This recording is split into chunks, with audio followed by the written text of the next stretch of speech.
the 1st of August 2025. First reading. Reading from the book of Leviticus. The Lord spoke to Moses, saying, "These are the appointed feasts of the Lord, the holy convocations, which you shall proclaim at the time appointed for them.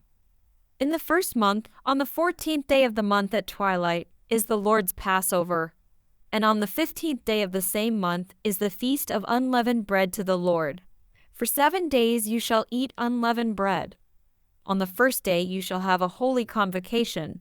You shall not do any ordinary work, but you shall present a food offering to the Lord for 7 days. On the 7th day is a holy convocation. You shall not do any ordinary work." And the Lord spoke to Moses, saying, "Speak to the people of Israel and say to them, when you come into the land that I give you and reap its harvest, you shall bring the sheaf of the firstfruits of your harvest to the priest, and he shall wave the sheaf before the Lord, so that you may be accepted. On the day after the Sabbath the priest shall wave it. You shall count 7 full weeks from the day after the Sabbath, from the day that you brought the sheaf of the wave offering. You shall count 50 days to the day after the 7th Sabbath. Then you shall present a grain offering of new grain to the Lord. Now on the 10th day of this 7th month is the Day of Atonement. It shall be for you a time of holy convocation, and you shall afflict yourselves and present a food offering to the Lord. On the 15th day of this 7th month, and for 7 days, is the Feast of Booths to the Lord. On the first day shall be a holy convocation. You shall not do any ordinary work.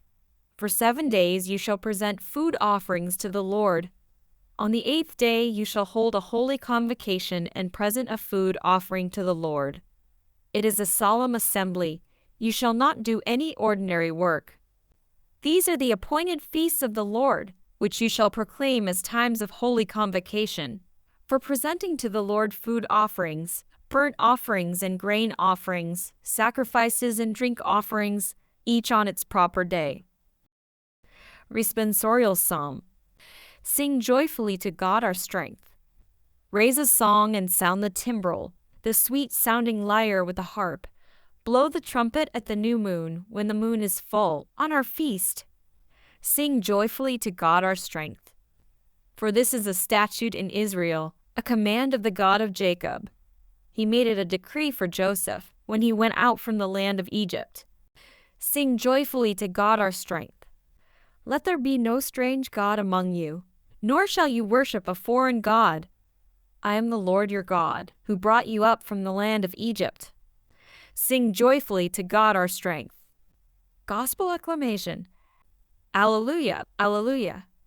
The word of the Lord remains forever, and this word is the good news that was preached to you. Alleluia. Gospel. Reading from the book of Matthew. At that time, coming to his hometown, Jesus taught them in their synagogue, so that they were astonished, and said, "Where did this man get this wisdom and these mighty works? Is not this the carpenter's son? Is not his mother called Mary? And are not his brothers James and Joseph and Simon and Judas? And are not all his sisters with us? Where then did this man get all these things?" And they took offense at him. But Jesus said to them, "A prophet is not without honor except in his hometown and in his own household."